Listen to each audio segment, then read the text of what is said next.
Hey you guys, it's Peter, and I'm back. Of course I'm back. I'm not going anywhere. Boost! Peekaboo, I see you because I'm YouTube famous now. Available in 2025. The album, Dad AF, the country edition. Country roads take me home to the place I belong. Where? West Virginia, Mountain Mama, take me home. Country roads. How are you guys doing today? Oh my God. I am in such a great mood today. It is 57 degrees in Indianapolis. It is beautiful. It is sunny skies. I'm hoping that spring is right around the corner. I'm having a little date night with my husband tonight. And then tomorrow, my entire day is dedicated to doing inventory with my sponsor, which I always feel so fantastic after sitting down and working through stuff with my sponsor, and I'm really, really excited about it. And speaking of my sponsor, I've talked about her quite a bit on my Peterisms channel, and I've talked about her quite a bit on my vlog channel as well. My sponsor long ago said she was more than willing to be on video with me, and I've always kind of like said, I don't know how I feel about that and whatever, kind of like protected her from the world of the internet. But she's like, I don't care. She was like, and a lot of people have asked about my sponsor, and I talk about her, and it's funny because people will be like, your sponsor like Adam and Eve? I'm like, no, I'm not talking about that. Not that sponsor. I'm talking about like my recovery sponsor, right? And so I was thinking about this last night, and I was like, maybe we should do a video together, Maybe I should do a video sitting down with my sponsor and talking about our relationship, and also talking about like how she helps me and what a sponsor is, and talking about recovery and those kinds of things. So if you would be interested in that, let me know in the comment section below, and I will talk to her about that, and we'll figure out a time to put that together and film it. I talk about recovery and addiction on my channel on a regular basis, not because I want any pats on the back or anything like that. It's because I really, really believe in the destigmatization of talking about addiction and recovery in our country. The United States is called the United States of Addiction. Somebody dies from an opioid overdose every 7 to 9 minutes in our country, which is tragic. I mean, it is absolutely tragic. We have a pandemic of addiction in our country, and people are not getting correct mental health treatment because it's not affordable. People aren't getting correct substance abuse treatment because it's not affordable. And it breaks my heart. And, while I'll make this video, 3 people will pass away as a result of addiction. And so I want to keep on talking about it to normalize that there are a lot of people out there in recovery. And one of the things that makes me so happy is that every time I talk about it and I say sound off in the comment section below, and please sound off and share with me and share with others your recovery date and be proud of it and own it. I love when I, say that, and people in the comment sections below will be like, well, I have 3 years, or I have 30 years, or I have 3 days, and that's a miracle, I think sometimes looking back, having 3 days was so hard for me, that if you're out there and you're within your first couple weeks, wherever you're at in your recovery journey, you should be proud of that. But in early sobriety especially, because those are, I think, really the hardest days ever. And if you're out there and you're still suffering, or if you have a family member or a friend that is still suffering from addiction, you can do it. You can put one foot in front of the other, and you can live a life of recovery, a life of being happy, joyous, and free. And I have a life beyond my wildest dreams. And today I get to get on video every single day. And yesterday I posted 6 videos on all of my channels.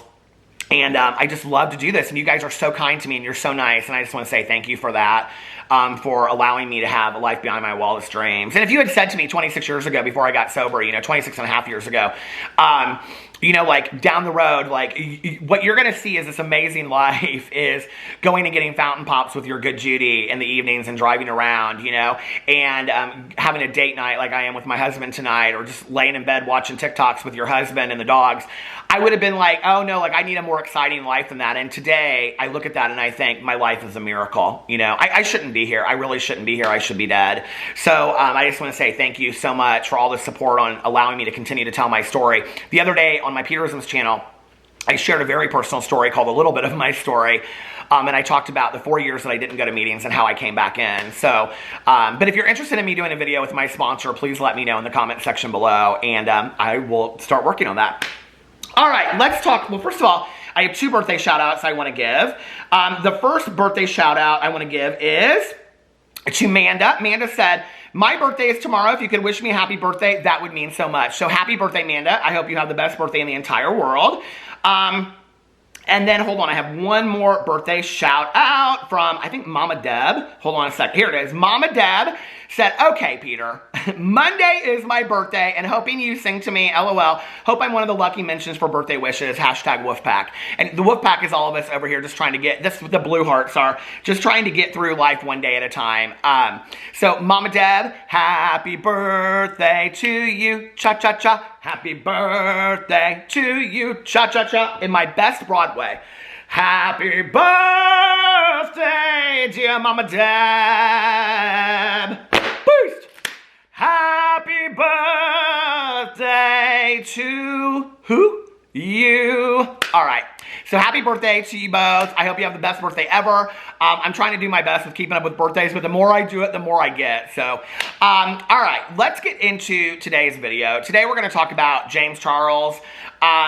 You know, this is not a video that I make over on my channel, and I'm going to explain to you a little bit more about that and why in just a second.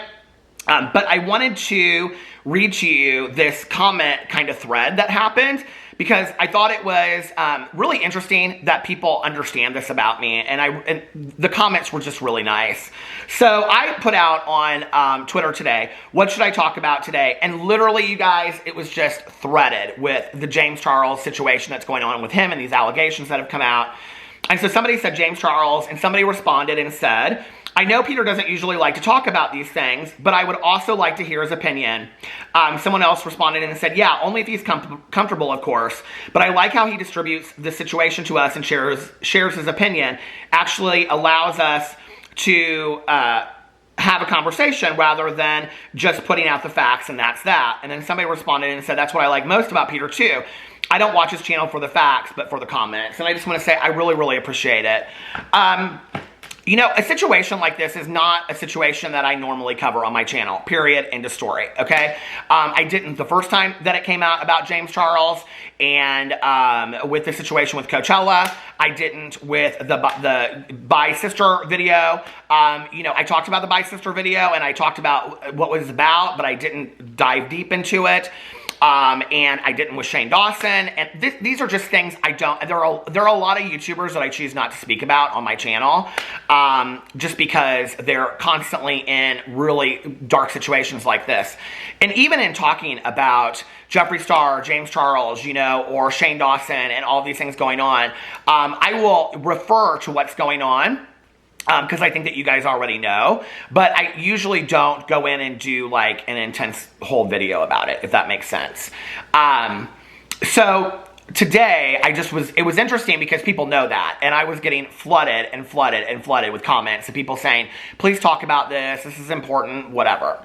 So I really quickly want to go back and talk about when I started as a drama channel, which for the longest time, this is where I used to joke and say I'm not a drama channel, I'm a candle review company. When I started originally on September 1st of 2016, the very first, and I know people get tired of me saying this, but the very first drama story that I ever covered was Jeffree Star and Kat Von D and the disintegration of their friendship over a logo that Jeffree Star had ordered, which I think is his logo now, from a friend of Kat Von D's, okay? And when I was watching that, to the right of the video, there were 2 videos that were mentioned, and it was Sanders Kennedy and it was Karina Kaboom. And they were literally, at that time, the only 2 drama channels, true story, okay? The only 2 drama channels within the beauty influencer community. There were drama channels and commentary channels for other communities, but they were really the only 2 that were talking about specifically beauty influencer drama. And I was very intrigued and taken by this whole idea that there were people out there that were talking about this stuff. And I didn't really know anything about the beauty influencer community. I didn't know a Manny, I used to call him Manny Mua. I didn't know a Manny Mua from, anything. I didn't know these people. I didn't know who they were. I didn't know their background stories and whatever. And over the last 4.5 years, it very much has been to me like watching the Real Housewives of the beauty influencer community. I watched the stories, I read the articles and whatever. The thing is, for me, is that, when I started doing drama, it was really about like Jeffree Star selling out. I mean, I would do an entire 20-minute video or 15-minute video, or whatever. My videos were shorter back then. An entire video on Jeffree Star selling out in like 2 minutes. Like, that would be an entire video, Or I would do a video and I would talk about, I mean, I can't even really remember, but the topics were really never that deep, or they were that dark. Well, over time, what has happened is the drama commentary channel, or the drama channel community, whatever you want to call it, and I know that there's a lot of discussion over what channels are and what they aren't, but it has become very, very large. And there's, I don't know, hundreds and hundreds of channels at this point, right? And there are channels that just do commentary. There are channels that do tea and gossip. And I always say over here, because I try to keep it lighthearted, that call me whatever you want, just, don't call me late for dinner, and make sure that you watch my videos, and I appreciate it, But there are channels out there that are doing deep dive investigations. D'Angelo Wallace is a very good example of that. Putting together an extremely cohesive video that is, very long and has all the information on it. I don't claim to be that. I will never be that over here. That's not who I am, okay? I'm a dude with a camera that sits in a chair and shares what's going on and gives my opinion. It's hard, because a lot of this stuff, to me, I look at it and I see it go down, and I think it's very sad, And I don't know that in certain situations I really do have to share my opinion, because my opinion is very much like everybody else's. But the reason that I steer away from those topics on here is that, number one, I think that they are very, very serious. I do not consider them drama, tea. I just don't, okay? And I see myself very much as like kind of just one of these like, funny ha-ha talk shows, Chelsea Handler roundtable kind of deals, right? I mean, obviously, I'm not Chelsea Handler, but but back in the day, And so, to me, it's like, to get in a video, and there's a lot of channels out there that are covering those kinds of things, so I typically don't. And also, typically, I don't really know, like, people were dropping names in my thread today of what to talk about that I'm like, I don't even know what this is about. I have no idea. And I'm not going to get in a video and talk about something that I don't know. I'm just not, okay? I think it's negligent to do that. But the other situation is that I think that some of these situations are way, way, way too serious. Not enough information is out, and I think more will be revealed. And I think that this is a perfect example of that. The reason that I am choosing to talk about it today is because so many people were asking me to talk about it, that if I don't talk about it, then people will be like, well, why are you not talking about it? And I really thought about how to talk about it in a video.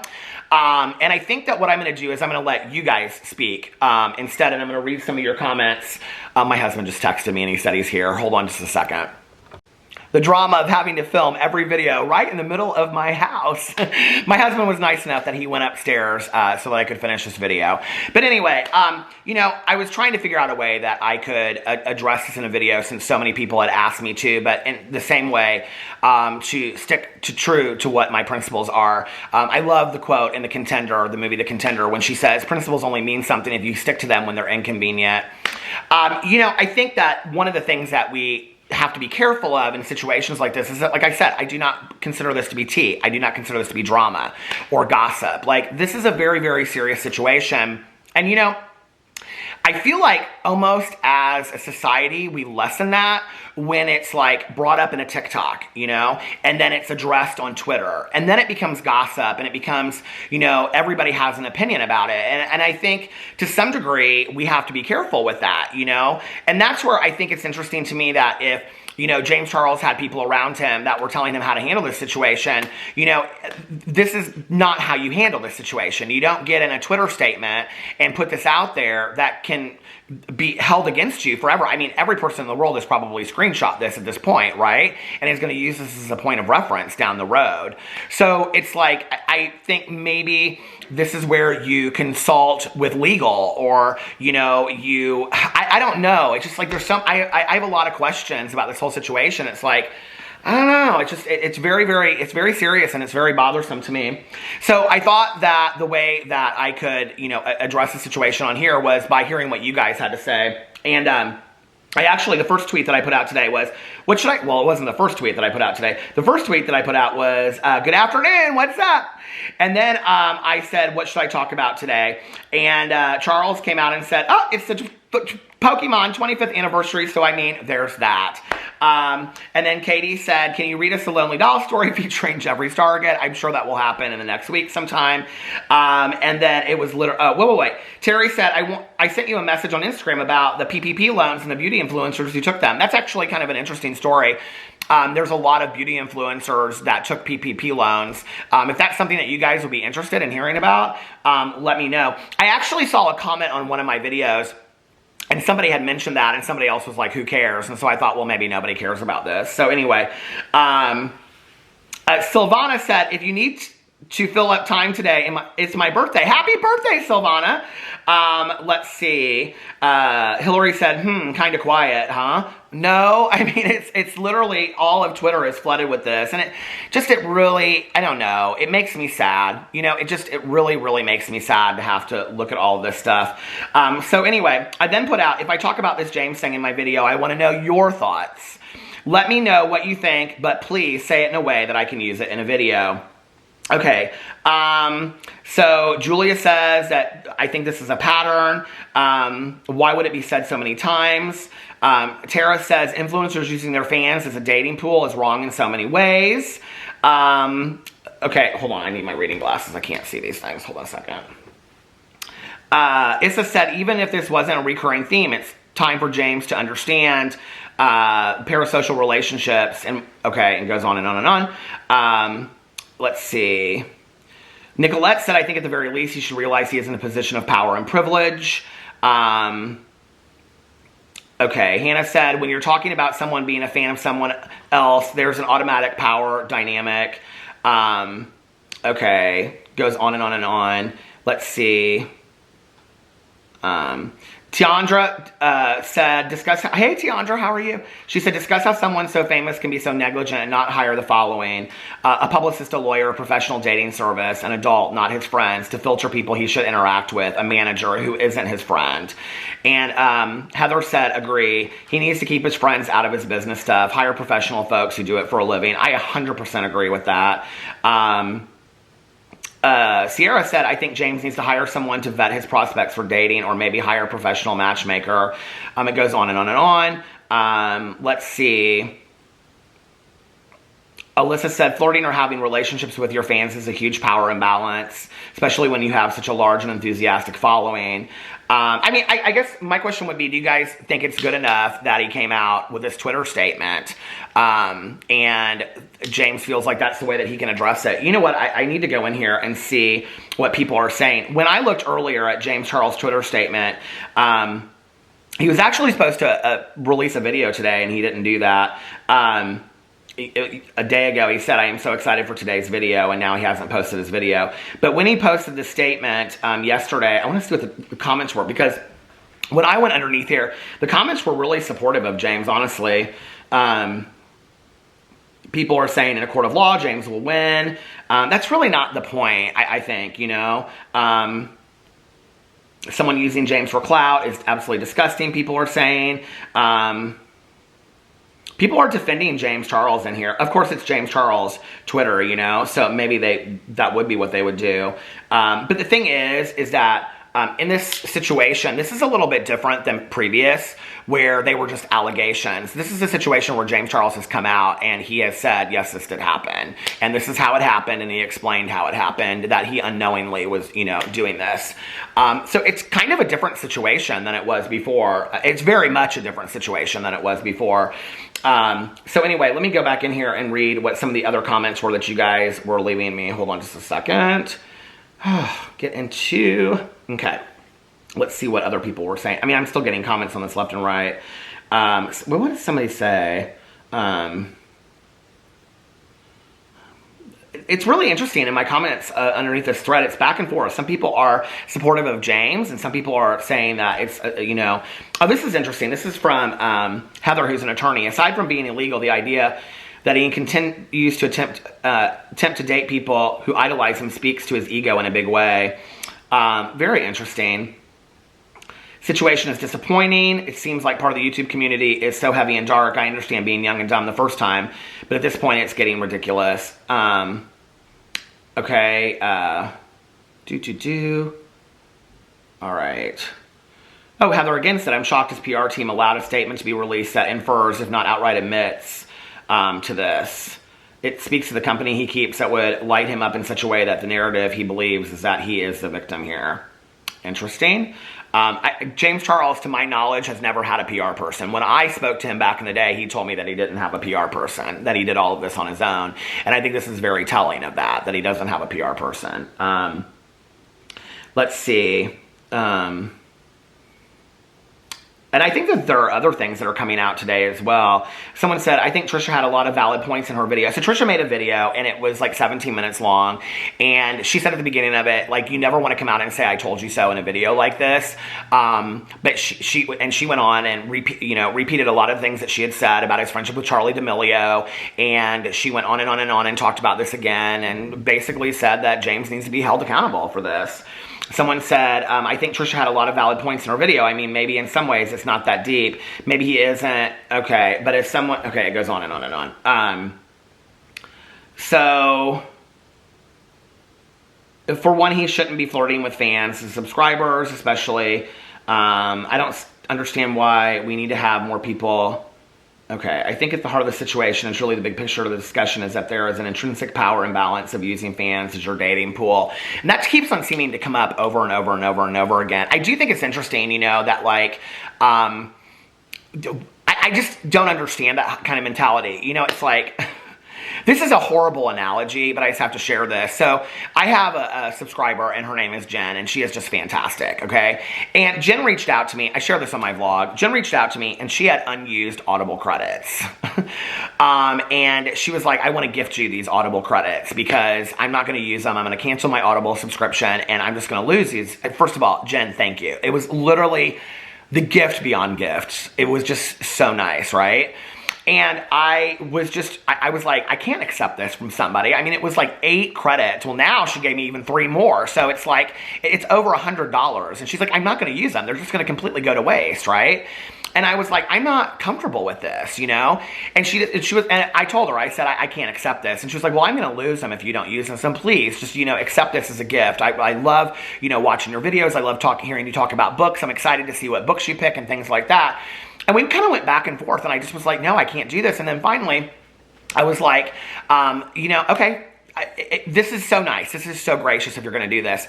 But, like, that is literally, like, I don't get personal with people that direct message me, And, like, I don't understand that conversation. That I don't even understand how it gets to that point. Like, does that make sense?